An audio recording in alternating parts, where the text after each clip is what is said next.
여러분 안녕하십니까. 강신호 변호사입니다. 트럼프가 방중이 끝나자마자 중국의 컨테이너사를 기소했습니다. 방중이 끝나자마자 미 연방검찰이 중국 주요 컨테이너 업체들을 담합 혐의로 재판에 넘긴 겁니다. 도널드 트럼프 미국 대통령의 중국 방문 일주일도 지나지 않아서 미국이 중국 기업에 대한 대형 수사 결과를 발표하면서 미중 갈등으로 번질 수 있다는 얘기도 나오고 있습니다.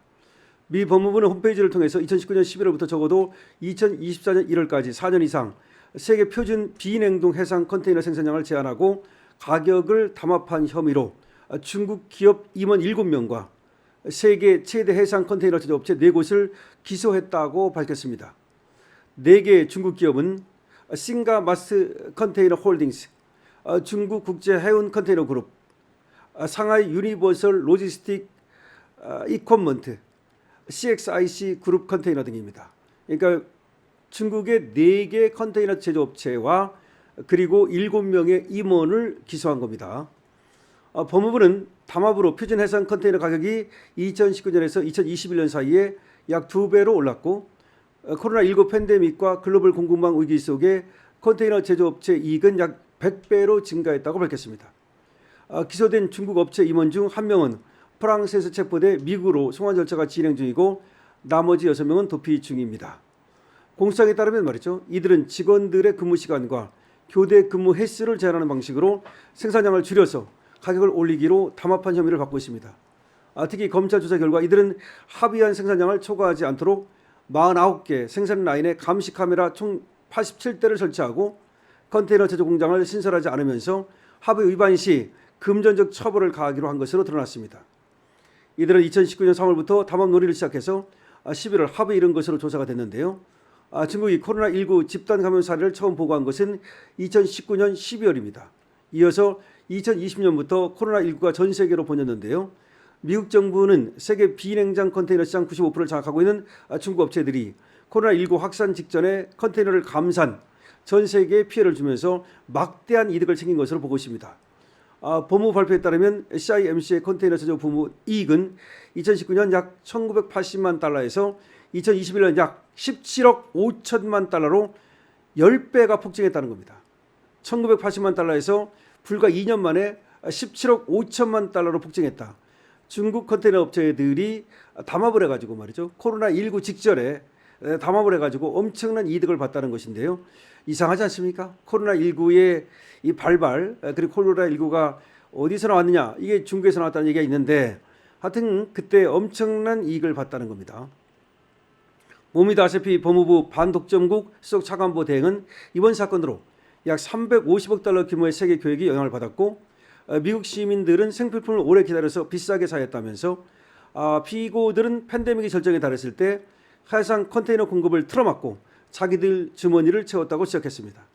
이런 가운데 CBS 방송은 소식 등들을 인용해서 정부가 트럼프 대통령의 미중 정상회담이 끝날 때까지 사건이 공개되지 않도록 노력했다고 보도했습니다.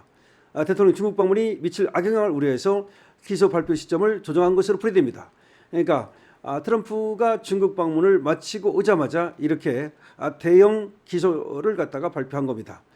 다시 말씀드리면 중국 컨테이너 업체들이 자기들끼리 지금 담합을 해가지고 생산량을 조절하는 식으로 가격을 폭등시켰다는 겁니다. 특히 코로나19 그 시기에 담합을 해가지고서 말이죠. 무려 10배 이상 그렇게 엄청난 폭리를 거뒀다는 겁니다. 떼돈 벌었다고 봐야 되겠죠. 또 어떤 그 컨테이너 업체는 100배 이상 이익이 증가하기도 했다라고 발표하고 있습니다. 자, 그래서 컨테이너를 갖다가 지금 상당 부분을 중국 업체가 지금 거의 독과점을 하고 있다는 얘기입니다.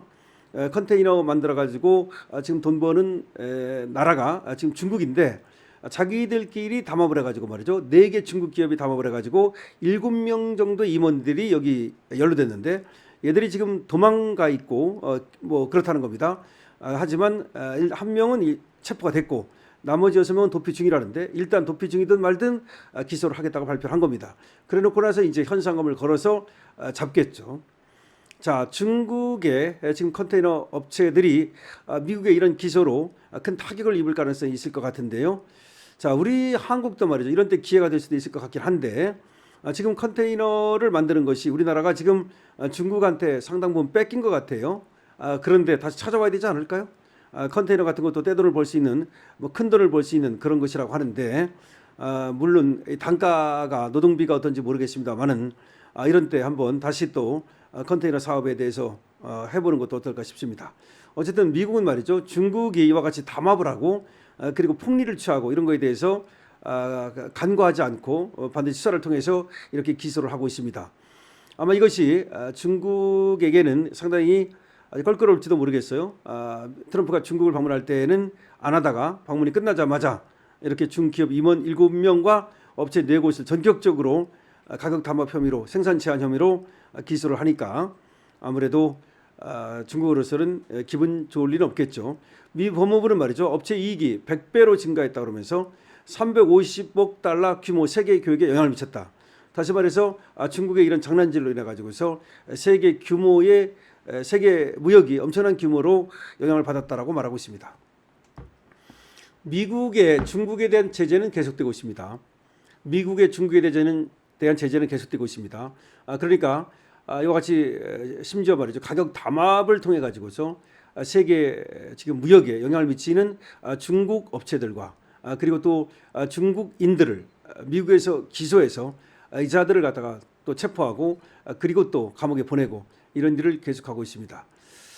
자, 물론 관세를 가지고도 또 중국을 견제하긴 하지만 미국은 여러 가지 방법으로 중국을 견제하고 있습니다.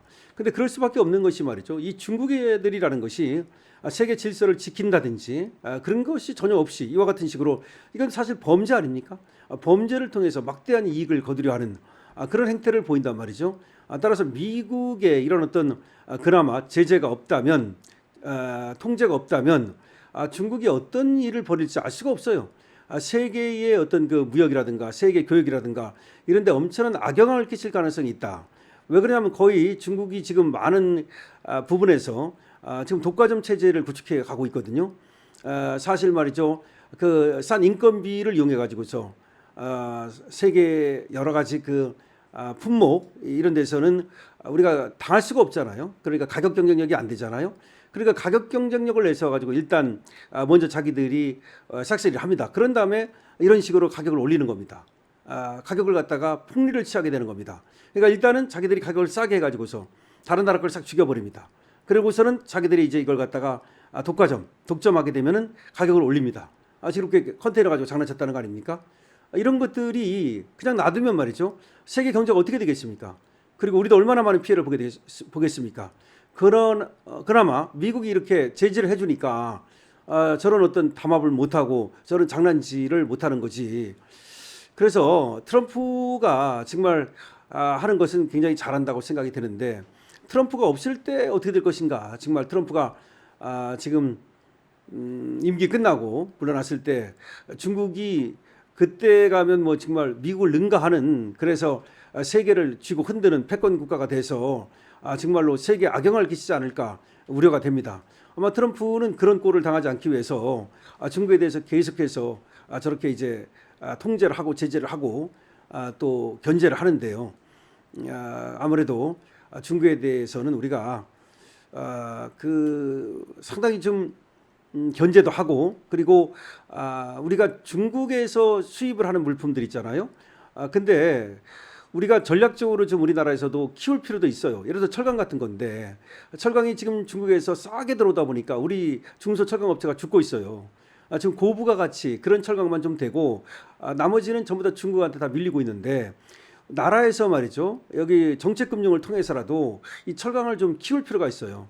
왜냐하면 우리 이런 철강 업체가 다 죽고 나면 쟤들이 이제 우리한테 비싸게 판단 말이죠. 그럼 방법이 없잖아. 그때는 우리나라 기업이 그런 철강 업체가 다 죽었으니까. 그러니까 이게 정책금융을 통해서 철강 업체를 키울 필요가 있습니다. 철강은 이 산업의 쌀이거든요. 지금 중국에서 들어오는 값싼 철강 때문에 우리 철강 업체가 지금 죽을 맛인데 이런 것도 좀 국가에서 정책적으로 키울 필요가 있다. 이런 얘기도 드리겠습니다. 왜냐? 지금 컨테이너에서 보듯이 쟤들이 95% 독점을 했다는 거 아닙니까? 그러니까 자기들 장난치는 거잖아요.